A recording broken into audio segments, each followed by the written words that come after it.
ஸ்ரீமத் பாகவதம் முதல் காண்டம் அத்தியாயம் 9 ஸ்லோகம் 32. ஸ்ரீ பீஷ்ம உவாச்ச இதிமதிர் உபகல்பிதா வித்ஸ்ருச்னா பகவதி சாத்வத புங்கவே விபூம்னி ஸ்வசுகம் உபகதே க்வசித் விஹர்த்தும் பிரகிருதிம் உபேயுஷி யத்பவ பிரவாஹ. பீஷ்மதேவர் கூறினார், இதுவரை வெவ்வேறு விஷயங்களிலும் கடமைகளிலும் ஈடுபட்டிருந்த எனது சிந்தனை, உணர்வு மற்றும் விருப்பம் ஆகியவற்றை இப்பொழுது நான் சர்வசக்தி படைத்தவரான பகவான் ஸ்ரீகிருஷ்ணரில் ஈடுபடுத்துவேனாக. அவர் எப்பொழுதும் சுய திருப்தியுடையவர் ஆவார். ஆனால் அவரிடமிருந்துதான் ஜட உலகம் படைக்கப்படுகிறது என்றாலும் அவர் பக்தர்களின் தலைவராக இருப்பதால் ஜட உலகில் அவதரித்து தெய்வீக இன்பத்தை அனுபவிக்கிறார். பொருளுரை: பீஷ்மதேவர் ஒரு ராஜதந்திரியாகவும் குருவம்சத்தின் தலைவராகவும் சிறந்த தளபதியாகவும் மற்றும் சத்திரியர்களின் ஒரு தலைவராகவும் இருந்ததால் அவரது மனம் பல விஷயங்களில் லயித்திருந்தது. அவரது சிந்தனை, உணர்வு மற்றும் விருப்பம் ஆகியவை வெவ்வேறு விஷயங்களில் ஈடுபட்டிருந்தன.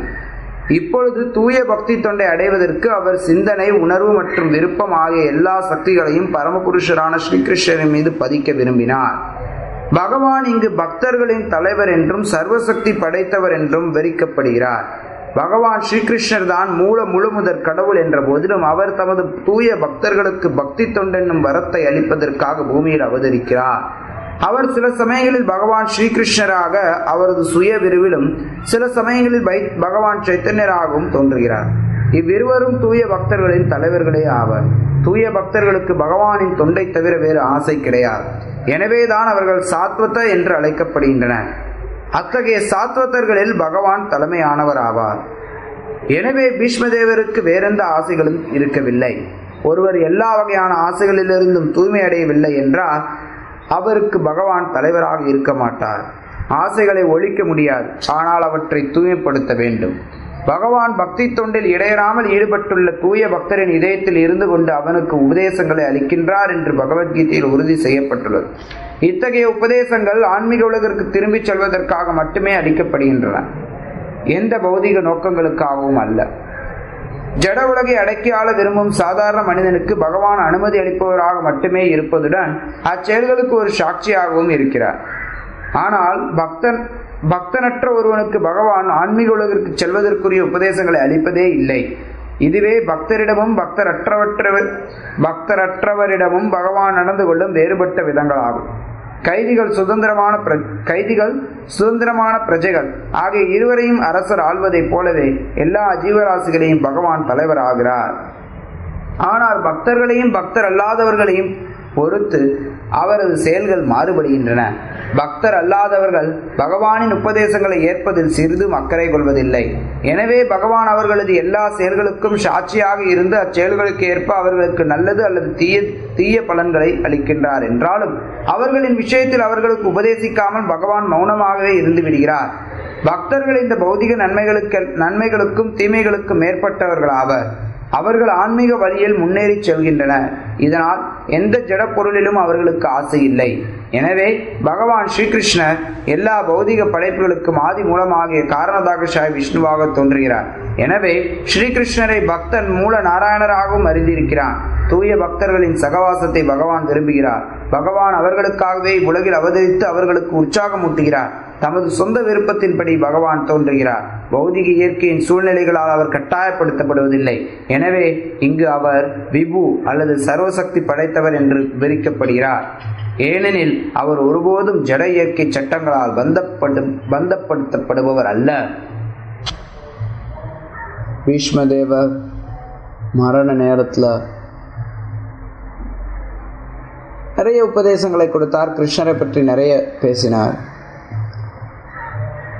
அவர் உடலை விட தீர்மானித்த பிறகு பேசக்கூடிய வார்த்தைகளை நம்ம இங்கே பார்க்கிறோம்.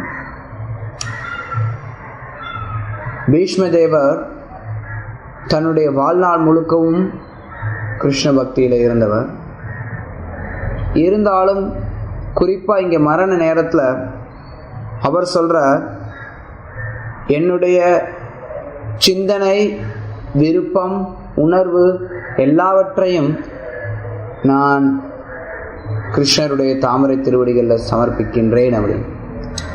எப்போவுமே அவர் கிருஷ்ணரை பற்றி தான் சிந்தித்து கொண்டிருந்தார். கிருஷ்ணரையே எப்பொழுதும் உணர்ந்து கொண்டிருந்தார். கிருஷ்ணரின் விருப்பப்படியே அவர் செயல்பட்டு கொண்டிருந்தார்.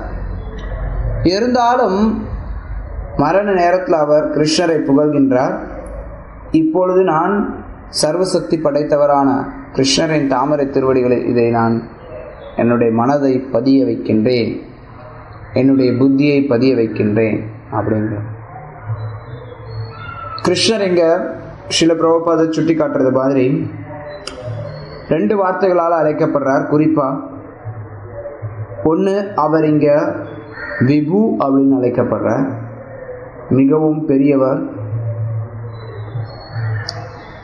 ஸ்வசுகம், சுய திருப்தி உடையவர். சாத்வத, சாத்வத அப்படின்னா பக்தர்கள். சாத்வத புங்கவே அப்படின்னா பக்தர்களின் தலைவர். பகவான் கிருஷ்ணர் பக்தர்களின் தலைவர் அப்படின்னு அழைக்கப்படுறார். அதை பற்றி நம்ம இன்னைக்கு கொஞ்சம் பார்க்கலாம். கிருஷ்ணர் கீதையில சொல்றார், எல்லா ஜீவன்களுக்கும் நானே விதையளிக்கும் தந்தை அப்படின்னு. எல்லா ஜீவன்களுக்கும் நானே தந்தைங்க. மேலும் நிறைய இடத்துல கீதையிலையும் விளக்குறார் கிருஷ்ணர், நான் எல்லோருடைய இதயத்தையும் உட்கார்ந்திருக்கிறேன்.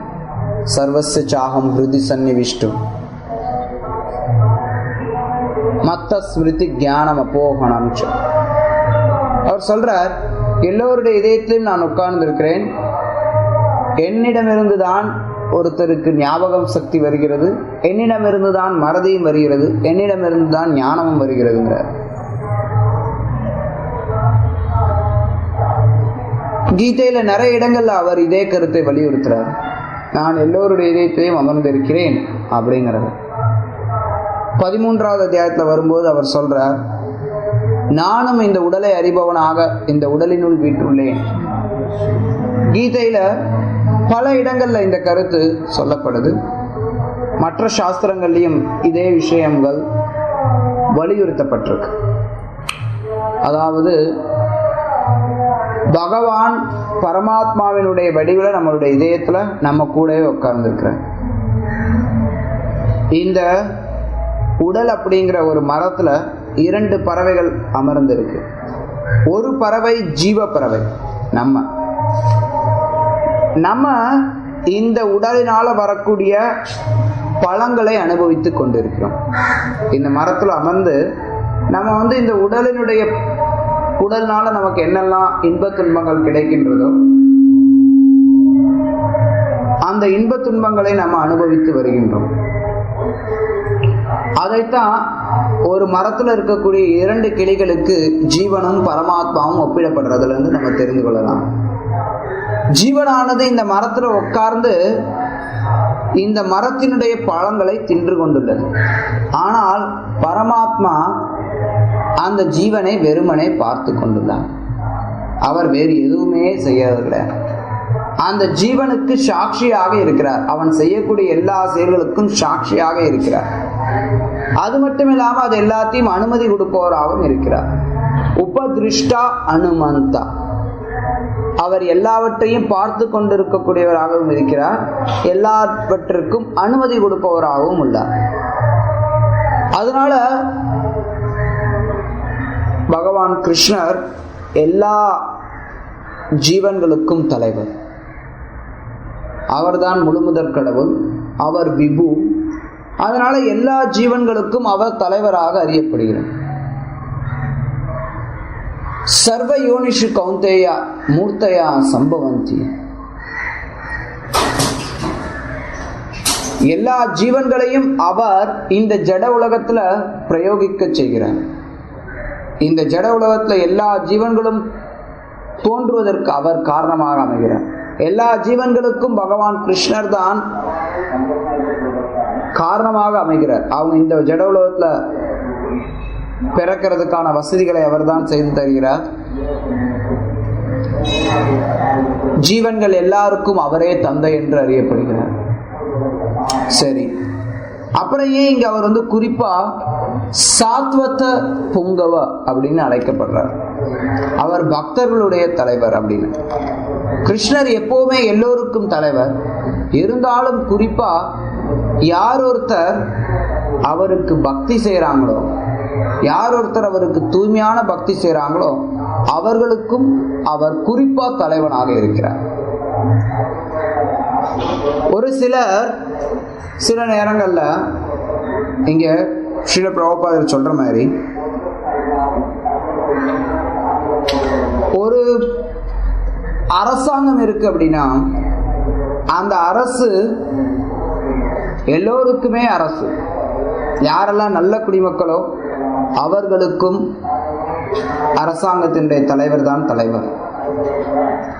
யார் நல்ல குடிமக்கள் இல்லையோ, யார் சிறைச்சாலையில் இருக்காங்களோ அவங்களுக்கும் அரசாங்கம் தான் தலைவர்.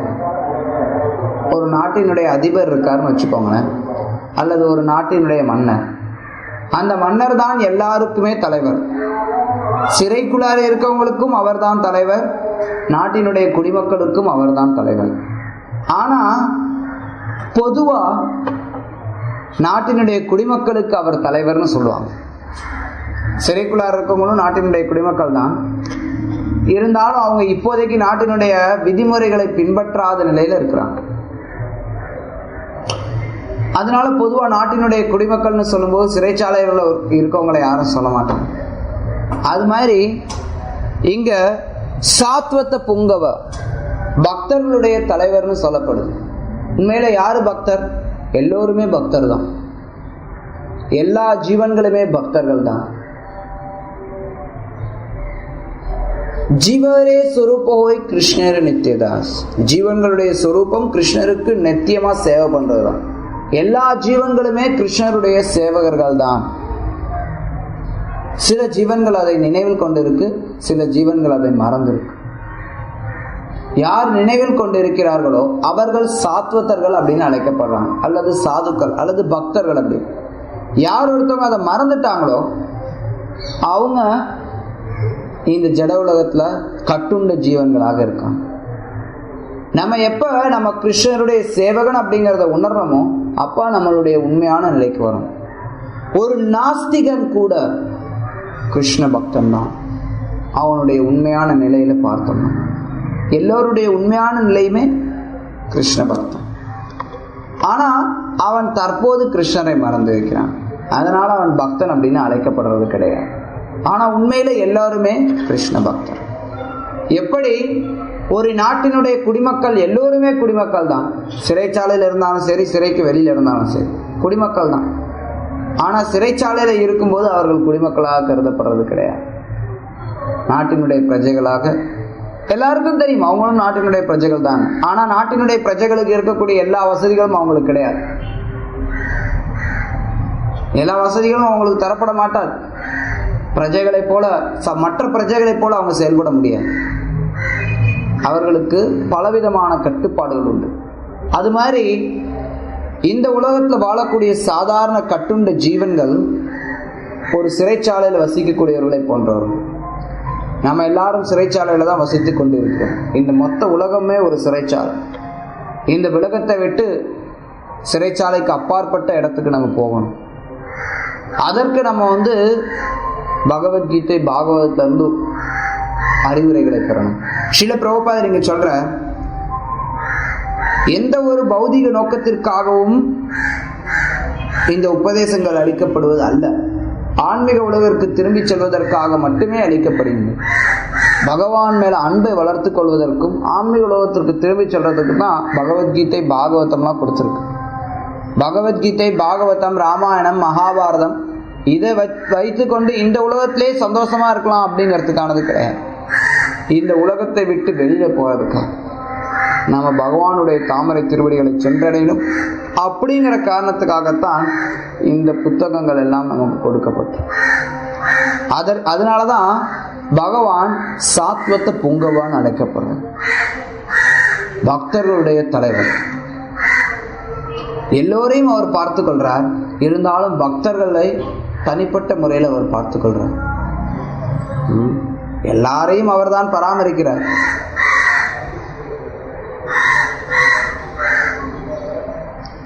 நித்யோ நித்யானாம் சேத்தனச்சேத்தனானாம் ஏகோ பகுனாம் யோ விததாதி காமான் கட்ட உபனிஷத் சொல்லுது. நித்தியமானவர்கள்ல நித்தியமானவர், சேத்தனமானவர்கள்ல அதாவது உணர்வுடையவர்கள்ல உணர்வுடையவர், ஏகோ பகுனாம் அந்த ஒரு முதலாளி, யோ விததாதி காமான் மற்ற எல்லோருடைய ஆசைகளையும் திருப்திப்படுத்துகின்றார். கிருஷ்ணர் மட்டுமே முதலாளி, அவர் மிகப்பெரியவர், நம்ம ரொம்ப சின்னவன். அவரும் நித்தியமானவர், நம்மளும் நித்தியமானவர். அவரும் உணர்வுடையவர், நம்மளும் உணர்வுடையவர். ஆனால் அவர் மிகப்பெரியவர், நான் மிகச்சிறியவன். இதுதான் பகவானை புரிந்து கொள்வதற்கான முக்கியமான ஒரு, பகவானை பற்றி நம்ம தெரிந்து கொள்ள வேண்டியதுல முக்கியமான ஒரு கருத்து. ஸ்ரீல பிரபுபாதர் இங்க மேலும் தொடர்ந்து எழுதுறார், பக்தர் அல்லாதவர்கள் பகவானை பற்றி பகவான் கிட்ட இருந்து உபதேசம் பெறதுல ஆர்வம் காட்டுறது கிடையாது. அதனால பகவான் அவங்களை கண்டுகொள்றது கிடையாது. பகவான் எல்லோருக்கும் தலைவர், ஆனா பக்தர் அல்லாதவர்கள் பகவான் சொல்றதை கேட்க மாட்டாங்க. அதனால பகவான் அவங்களுக்கு சொல்றது கிடையாது. சில நேரங்கள்ல மக்கள் கேட்பாங்க, கிருஷ்ணர் ஏன் என்னை கூப்பிட மாட்டேங்கிறார், கிருஷ்ணரா கூப்பிட்டா நான் கோவிலுக்கு வருவேன், இப்படிலாம் சொல்லுவாங்க. நீ கிருஷ்ணரை கூப்பிடுறார், அதை நீ கேட்க மாட்டேங்கிற, அதனால அவர் உன்னை கூப்பிடுறது கிடையாது. கிருஷ்ணர் உனக்கு பல நேரங்கள்ல வாய்ப்பு தரார், பக்தர்கள் மூலமாக வாய்ப்பு தருகிறார். தன்னுடைய விக்கிரகம், கோயில், பல விஷயங்கள்ல அவர் நமக்கு வாய்ப்பு தரார். ஆனா அதை முறையா பயன்படுத்தி கொள்ள வேண்டியது நம்மளுடைய புத்திசாலித்தனம். நம்ம அறிவுடையவர்களாக இருந்தோம் அப்படின்னா கிருஷ்ணர் நமக்கு வாய்ப்பு தரும்போது அந்த வாய்ப்பை நம்ம தவற விடாமல் பிடித்து கொள்வோம். எந்த ஒரு காரணமும் சொல்லி அதை தவிர்க்க மாட்டோம். எப்ப நம்ம இந்த உலகத்துல வாழும்போது கிருஷ்ணரை தவிர்த்து நான் வாழலாம்னு நினைக்கிறோமோ அப்பதான் நமக்கு பிரச்சனையே இருக்கு. கிருஷ்ணருடைய உபதேசங்களை கேட்க மாட்டோம். உள்ள இருக்கார் பரமாத்மா, அவர் நமக்கு வழிகாட்டுறார், ஆனா கேட்கறதுக்கு நம்ம தயாரா இல்லையே. அதனால அந்த பரமாத்மா வெளியில இருக்கக்கூடிய பக்தர்கள் மூலமா நமக்கு உபதேசங்களை கொடுப்பார். பரமாத்மா உள்ள இருந்து உபதேசிக்கும் போது அதை கேட்கறதுக்கு நம்ம பெரும்பாலும் தயாரா இல்லை. அதனால அவர் தன்னுடைய பக்தர்கள் மூலமா உபதேசம் கொடுக்கிறார். யார் ஒருத்தன் பக்தர் இல்லாம இருக்கிறானோ அவனுக்கு உள்ள பரமாத்மா வெறும்னா சாட்சியாகவும் அனுமதி கொடுப்பவராகவும் இருக்கிறார். உபதிருஷ்ட அனுமந்தா, அப்படியே அவருடைய செயலை செஞ்சுட்டே இருக்கார். ஆனா அதே சமயத்துல அவர் எப்பவுமே அவருடைய முயற்சி என்னன்னா பக்தர்கள் மூலமா இவர்களுக்கு ஏதாவது சொல்லி புரிய வைக்க முடியுமான்னு பார்க்கிறார். பகவான் கிருஷ்ணருடைய கருணையினால பக்தர்களால பகவானை பற்றி பேச முடியுது. கிருஷ்ணருடைய கருணை இல்லை அப்படின்னா நம்மளால கிருஷ்ணரை பற்றி பேச முடியாது, எதை பற்றியுமே பேச முடியாது. கிருஷ்ணருடைய கருணை இருந்தால்தான் நம்மளுடைய நாக்கு ஒழுங்காக நம்மளால பேச முடியும், நம்மளால கேட்க முடியும், நம்மளால வசிக்க முடியும், நம்மளால சுவாசிக்க முடியும், நம்மளால சாப்பிட முடியும், சாப்பிட்டதை செரிக்க முடியும். கிருஷ்ணருடைய கருணை இல்லைன்னா எதுவுமே செய்ய முடியாது. ஆனா குறிப்பா பகவானை பற்றி பேசணும் அப்படின்னா கிருஷ்ணருடைய தனிப்பட்ட கருணை அங்க அவசியமாகும். பொதுவா கிருஷ்ணர் எல்லோருக்கும் அனுமதி கொடுக்கிறார், ஆனா பக்தர்களுக்கு தனிப்பட்ட முறையில் அவருடைய கருணை வருது. அத்தகைய தனிப்பட்ட கருணையின் மூலமா ஒரு பக்தன் பகவானை பற்றி கட்டுண்ட ஜீவன்களுக்கு எடுத்து சொல்றான். நீங்க மாயால இருக்கீங்க, இந்த உலகம் துக்ககரமானது, இந்த உலகத்தை விட்டு வெளியில வரணும், அதற்கு பகவான் கிட்ட நம்ம சரணடையணும். பகவான் கிட்ட சரணடைகிறது அப்படிங்கிறது ஹரே கிருஷ்ண மகாமந்திரத்தை சொல்றதன் மூலம் ஆரம்பமாகுது. பகவான் கொடுத்திருக்கக்கூடிய விஷயங்களை பகவத்கீதை போன்ற சாஸ்திரங்கள்ல இருந்து நம்ம படிக்கணும். இதெல்லாம் நம்ம வெளியில இருந்து ஒரு பக்தர்கள்ட்ட இருந்து கேட்கிறோம். பக்தர்கள்ட்ட இருந்து கேட்கும் போது நம்மளுடைய இதயம் தூய்மை அடையுது. எப்ப நம்மளுடைய இதயம் தூய்மை அடையுதோ அப்ப நமக்குள்ளாரையே இருக்கக்கூடிய பகவானை பார்க்க முடியும். நம்மளுடைய இதயத்திலே இருக்கக்கூடிய பகவானை, ஷியாம சுந்தரரை நம்மளால பார்க்க முடியும். எப்ப நம்மளுடைய உணர்வுகள் தூய்மை அடைந்து பிரேமையினுடைய தளத்தை நம்ம அடையிறோமோ, பகவான் மேல இருக்கக்கூடிய களங்கமற்ற அன்பு அப்படிங்கிற தளத்தை அடையிறோமோ, அப்ப நம்மளால கிருஷ்ணரை நம்மளுடைய இதயத்துல பார்க்க முடியும்.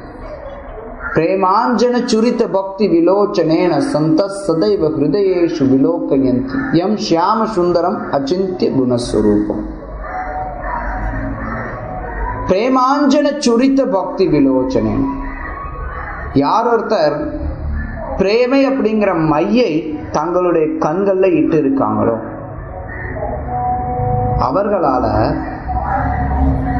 சந்த சதைவ ஹிருதயேஷு விலோகேன், அந்த சந்த பக்தர்களால சதைவ எல்லா நேரங்களிலும் ஷியாம ஹிருதேஷு விலோகேன் தங்களுடைய இதயத்துல எம் ஷியாம சுந்தரம் அச்சிந்திய குணஸ்வரூபம், அச்சிந்திய குணஸ்வரூபம், எளிதில் புரிந்து கொள்ள முடியாத குணங்களை கொண்ட பகவான் ஷியாம சுந்தரரை எப்போதும் பார்க்க முடியும். கிருஷ்ணரை புரிந்து கொள்ள முடியாது பொதுவா அவ்வளவு எளிதில். யார் ஒருத்தர் கிருஷ்ணர் மேல் அன்பு செலுத்துறார்களோ அவர்களால் தான் கிருஷ்ணரை புரிந்து கொள்ள முடியும். கிருஷ்ணரை பொதுவா நம்ம புரிந்து கொள்றதுக்கு தத்துவங்கள் மூலமா முயற்சி பண்றோம். ஆனா தத்துவங்கள் மூலமா நம்ம கிருஷ்ணரை பற்றி என்ன புரிந்து கொள்றோம் அப்படின்னா, இத்தகைய தத்துவங்கள் மூலமா கிருஷ்ணரை புரிந்து கொள்ள முடியாதுங்கிறத நம்ம புரிந்துக்கிறோம்.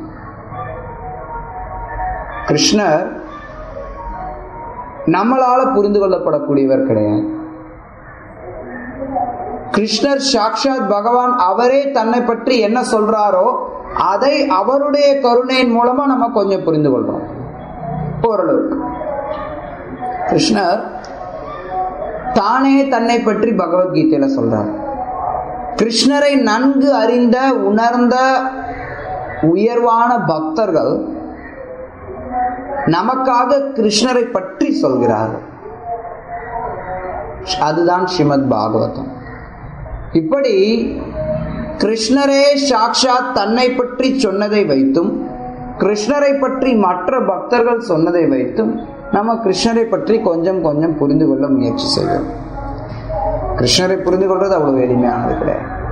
ஆனா கிருஷ்ணர் மேல அன்பு செலுத்துறது அப்படிங்கிறது எளிமையானது. எளிமையானதுன்னா அதுவும் எளிமையானது கிடையாது. ஆனா கிருஷ்ணர் மேல நம்ம அன்பு செலுத்தலாம். படிப்படியாக நம்ம கிருஷ்ணர் மேல உள்ள அன்பை வளர்த்து கொள்ள முடியும். அந்த அன்பு அதிகரிக்கும் போது கிருஷ்ணரை நம்ம பார்க்க முடியும். கிருஷ்ணரை நம்ம நேருக்கு நேர் பார்க்க முடியும். எப்படி இங்க பீஷ்ம தேவர் கிருஷ்ணரை நேருக்கு நேர் பார்க்கின்றாரோ அதே மாதிரி நம்மளும் கிருஷ்ணரை நேருக்கு நேர் பார்க்க முடியும்.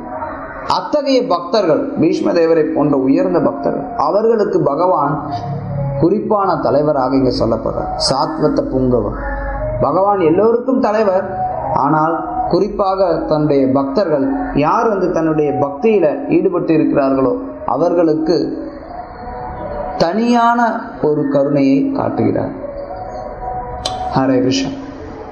ஏதாவது கேள்விகள் சந்தேகங்கள் இருந்தால் கேட்கிறோம்.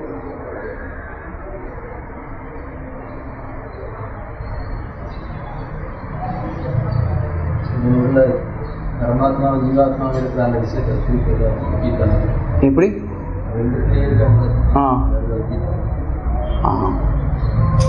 நம்மளுடைய இதயத்துல 2 கிளிகள் இருக்கிறத பத்தி திருப்பி சொல்ற பகவத்கீதையில இது விளக்கப்பட்டிருக்கு. சில பிரபுபாதர் தன்னுடைய பொருளுரைகளை விளக்குறார். இது உபனிஷத்துகள்ல சொல்லப்பட்டிருக்கு. இந்த உடலானது ஒரு மரத்திற்கு ஒப்பிடப்படுது. அந்த மரத்தில் வாழும் ஒரு கிளி அந்த மரத்தினுடைய பழங்களை சாப்பிட்டு கொண்டுள்ளது. அதுதான் ஜீவன். நம்ம இந்த உடல் கிடையாது. நம்மளுடைய தற்காலிக நிலையில நம்ம என்ன நினைக்கிறோம்னா, நான் இந்த உடல் அப்படின்னு நினைக்கிறோம். ஆனா நம்ம இந்த உடல் கிடையாது. அது முதல் பாடம். நம்ம எந்த இடத்துல பிறந்தமோ, எந்த ஊர்ல பிறந்தமோ, எந்த ஜாதியில பிறந்தமோ, எந்த மதத்துல பிறந்தமோ, நமக்கு என்ன பேர் வைத்தார்களோ அதை வைத்து நம்ம நம்மளை அடையாளப்படுத்தி கொண்டு இருக்கிறோம் எல்லா நேரத்திலும். நான் இந்த ஊரில் பிறந்தவன், நான் இந்தியன், நான் தமிழன், நான் ஸ்ரீலங்கன்.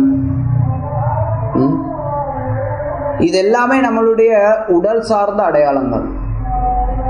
ஆனா நம்ம இந்த உடலே கிடையாது. அதுதான் கீதையில கிருஷ்ணர் முதல்ல சொல்லக்கூடிய பாடம். நம்ம இந்த உடல் கிடையாது ஆத்மா அப்படிங்கிறத தெரிந்து கொள்ளும் போதுதான் அடுத்து பரமாத்மா பற்றி நம்ம தெரிந்து கொள்ள முடியும். நம்ம இந்த உடல்ல இருக்கோம். இப்ப நம்ம எல்லோரும் குழந்தையாக இருந்தோம். நம்ம எல்லோரும் மாணவ பருவத்தில் இருந்தோம். இளைஞனாக இருக்கின்றோம். நடுத்தர வயதை அடைவோம். வயோதிகத்தை அடைவோம். சரியா? அப்ப நம்மளுடைய உடல் மாறிக்கொண்டே இருக்கு. குழந்தையா இருந்தப்ப நம்ம கிட்ட இருந்த உடல் வேற, இப்ப நம்ம கிட்ட இருக்கக்கூடிய உடல் வேற. மாணவ பருவத்துல நம்ம கிட்ட இருந்த உடல் வேற, அல்லது பால்ய பருவத்துல இருந்த உடல் வேற, இப்ப இருக்கக்கூடிய உடல் வேற. வருங்காலத்துல வயோதிகம் வரும்போது வேற ஒரு உடல் வரும். ஆனா நான் அப்படின்னு உணர்றேனே, அந்த உணர்வு அப்படியே தான் இருக்கு. அந்த உணர்வானது ஆத்மா இருக்கிறதுக்கான அறிகுறி. உள்ள உயிர் இருக்கு. அந்த உயிர் ஆத்மா இருக்கிறதுனாலதான் இந்த உடல் இயங்குது. ஆத்மா இல்லை அப்படின்னா இந்த உடல் இயங்காது. ஒருத்தர் இறந்து போகும்போது ஐயோ போயிட்டாரே, யார் போயிட்டா? அந்த உடல் அப்படியே தான் இங்கே தானே கிடக்கு. யார் போயிட்டா? இறந்து போன உடலுக்கும் உயிரோடு இருக்கக்கூடிய ஒரு நபருக்கும் என்ன வித்தியாசம்? யார் அங்க போயிட்டா? யார் போயிட்டா அப்படின்னா உள்ள இருக்கக்கூடிய ஆத்மா அந்த உடலை விட்டு வெளியே போயிடுச்சு. ஆத்மாவானதுதான் இந்த உடலை இயக்குது. ஆத்மா ஒரு உடலிலிருந்து மறு உடலுக்கு மாறிக்கொண்டே இருக்கும். எப்படி நம்மளுடைய உடல் குழந்தை பருவத்திலிருந்து இளமைக்கும், இளமையிலிருந்து முதுமைக்கும் மாற்றம் பெற்றதோ, அதுபோலவே நம்ம இன்னொரு உடலை எடுப்போம். நம்ம ஏற்கனவே குழந்தை பருவத்தில இருந்து நம்மளுடைய உடலை விட்டு விட்டு இப்ப இளமையான ஒரு உடலை எடுத்திருக்கிறோம். அதே மாதிரி இந்த இளமையான உடலை விட்டு விட்டு முதுமை உடலை எடுத்துக்கொள்வோம். அதுபோலவே முதுமையான ஒரு உடலையும் விட்டு விட்டு மற்றொரு புதிய உடலை எடுத்துக்கொள்வோம். அதுதான் மறுபிறவி. எப்படி பார்த்தாலும் இந்த உடல் மொத்தமுமே, எத்தனை உடல்களை நம்ம எடுத்தாலும் அது எல்லாமே ஒரு மரத்துக்கு ஒப்பிடப்படுதாங்க. அந்த மரத்தினுடைய பழங்களை சாப்பிட்டு கொண்டு இருக்கும் கிளி. அந்த கிளியானது ஆத்மாவுக்கு ஒப்பிடப்படும். ஆத்மா என்ன பண்ண, நம்ம என்ன பண்றோம்? இந்த உடல்னால வரக்கூடிய இன்ப துன்பங்களை அனுபவித்துக் கொண்டிருக்கும். கிளியானது மரத்திலிருந்து வேறுபட்டது. மரம் வேற, கிளி வேற. ஆனா அந்த கிளியானது மரத்திலிருந்து வரக்கூடிய இன்ப துன்பங்களை அனுபவித்துக் கொண்டிருக்கும். உதாரணத்துக்கு நம்மளை இந்த உடலோட அடையாளப்படுத்துறதுனால இந்த உடல் சார்ந்த இன்ப துன்பங்களை அனுபவிக்கணும்.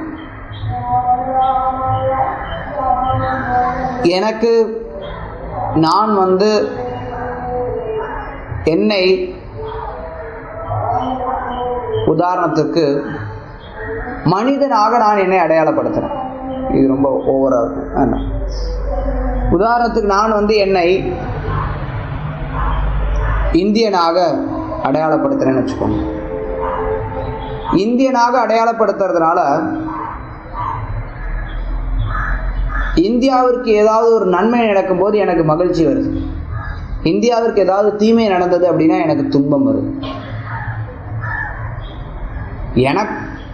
நான் வேற, இந்தியா வேற. ஆனா நான் என்னை இந்தியாவோட அடையாளப்படுத்துறேன். அதனால எனக்கு இன்ப துன்பமும் வருது. அது மாதிரி ஆத்மா வேற, உடல் வேற. ஆனா நான் என்னை உடலோடு அடையாளப்படுத்துறதுனால எனக்கு இன்ப துன்பம் வருது. இன்னொரு உதாரணம் கொடுக்குறேன், இது இன்னும் பொருத்தமானதா இருக்கும். நீங்க வீதியில போயிட்டே இருக்கீங்க. ஒரு கார் ஒன்று விபத்துக்குட்பட்டு நல்லா நசுங்கி போய் கிடக்குது. நீங்க பாக்குறீங்க, என்ன பண்ணுவீங்க? பார்த்துட்டு போயிட்டே இருக்கு. சரியா? அதுவே உங்க காரா இருந்ததுன்னா எவ்வளவு ஒரு வலி உணர்வீங்க. ஐயோ, லட்சக்கணக்கில் போட்டு வாங்கினேனே, 20-30 லட்ச ரூபா செலவு பண்ணி வாங்கினேனே, இந்த கார் இப்படி நசுங்கி போச்சு எவ்வளோ ஒரு வழி நமக்கு இருக்கும். ஏன்? அந்த காரோட நம்மளை அடையாளப்படுத்துகிறோம். இன்னொரு காரோட நான் என்னை அடையாளப்படுத்தலை. இந்த உடல் ஒரு யந்திரம் மாதிரி, ஒரு கார் மாதிரி. அந்த காருக்குள்ளார நம்ம உட்காந்துருக்கோம். வேற காரை பற்றி நம்ம கண்டுக்கிறது கிடையாது. நமக்கு இந்த உடல் மேலே பற்றுறது அதிகமாக இருக்கும். ஏன்னா அது என்னுடையதுன்னு நான் நினச்சின்றது. எப்படி பார்த்தாலும் ஆத்மாவை பற்றி தெரிந்து கொள்ளணும். அது ஒரு படிப்படியாக தெரிந்து கொள்ளணும். நம்ம ஆத்மா இந்த உடல்ல அமர்ந்திருக்கும். உடல்ல ஜீவனானது இதயத்தில் அமர்ந்திருக்கக்கூடியதாக கீதையில சொல்லப்படுது. அதே இதயத்துல ஜீவனுக்கு பக்கத்துல பரமாத்மா உட்கார்ந்துருக்கார். பரமாத்மா அப்படிங்கிறவர் பகவான் கிருஷ்ணருடைய ஒரு விரிவு. இந்த உலகத்துல எல்லா இடங்களிலும் இருப்பதற்காக பகவான் தன்னை விரிவுபடுத்திக் கொள்கிறார் பரமாத்மாவினுடைய வடிவில். பரமாத்மா எல்லோருடைய இதயத்திலும் இருக்கிறார். அவர் பக்கத்தில் இருக்கக்கூடிய இன்னொரு பறவையாக அதே கிளையில உட்கார்ந்துருக்கார். அந்த பறவையை பார்த்து கொண்டிருக்கிறார். என்ன செய்யறான் அப்படிங்கிறதுக்கு சாட்சியாக இருக்கிறார். அதைத்தான் விளக்கம். இதுதான்